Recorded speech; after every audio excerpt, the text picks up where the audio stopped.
In 2002, you worked on Rules of Attraction, and this is another great film. I remember seeing it in theaters and being really impressed by, like they took innovative approaches to filmmaking where they didn't have to. They just went above and beyond to like almost show off. Like be like it was. I'm thinking specifically of like they were kind of doing Tenet before Tenet did Tenet. They would reverse through a whole scene, follow a character, and then until it got to a different character, and then go back in forward motion and follow that character through a different part of the scene, a different part of the Wow. location. And then there was this really cool, like it follows Shannon Sossman and James Vanderbeek in a split screen that ends up meeting perfectly in a hallway and coming together, follow them through their morning until they meet in the hallway. And when I saw that you worked on that, my first thought was to ask how was something like that mapped out? Well, that was motion control. That was computer generated movement with the camera to get them into the same place because we had to shoot one at a time because it becomes the same frame. Hmm. So, we would shoot one and the actor would be there one side would be there kind of waiting, take that last step in as we follow that person in. And then motion control, we do the same thing the other side. So it's exactly the same to get together, and then you can blend them pretty easily.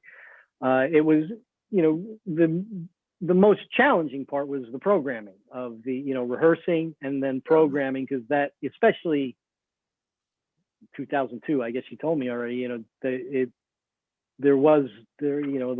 have changed considerably. That would be a lot easier right now, but it was a Yeah. bit of a time consuming, first rehearsal and then setting the track and making sure it was all locked and marked, and then setting all the programming points with the visual effects guys to nail it down, and then doing the one side, making sure it was perfect, doing the other side, making sure it was perfect, and then morphing it together with the, which is now, plebeian equipment that you have on the set. Now you can edit the movie on the set, but back then, we had to bring a whole bunch of things, and we had to use a little bit of imagination and a little bit of hope to make it all jive perfectly. But yeah, that was an effort. The Awesome. the And the scene in reverse when it especially like the party scene where it goes you pretty much get everybody's introduction. That I mean something like that has to be a nightmare for continuity, and there has to be so much care taken to there's so many supporting actors in place, and in your like in a lot of the times you can cheat things, but when you're exploring the whole space through different perspectives in the Hmm. course of one scene. That just had to be insane to put together. it was all about the continuity. It was making sure, we're shooting different sections of the party and then going back to different sections of the party. We shot it all forward and ran it reverse, but we're still going to different sections. I mean, Kate Bosworth at the pool table. You have Hmm. to help me because I haven't seen some of these movies in a very long time. We had um Vanderbeek wandering around. We had Shannon Sossman in another part. We had the Ian up in the room upstairs. We're going to all of these different places, so we just had to rehearse with the background very carefully, so all of that would be the same. All of their movements would be the same every time. There was, you can get away with a lot with background, but when you're going back through, when you're coming through and then going back down to a different place than you were before, it's really important that all of the background specialists hit their marks. And we had a great bunch of it was a great bunch of background. And oddly enough, this was the end of the world party, if I remember correctly. It was the end of the world party, and we had shot that over the course of 3 days, and the third day was September 11th, 2001.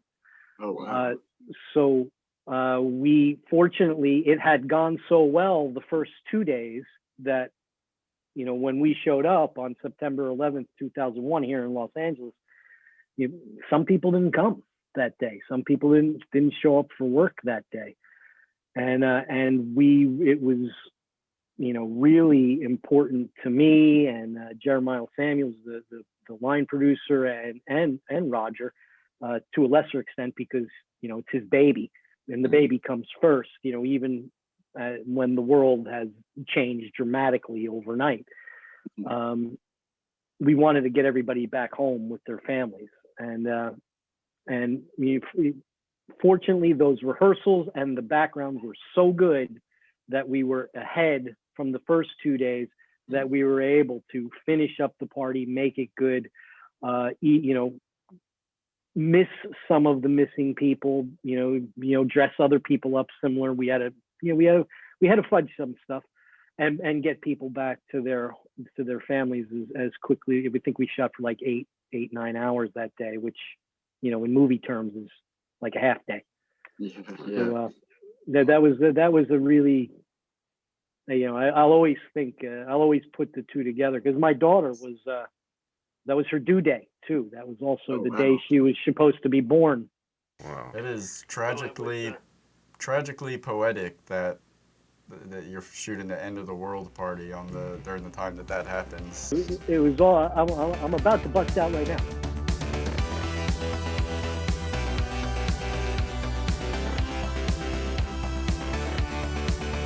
Why don't you subscribe? It'll last longer.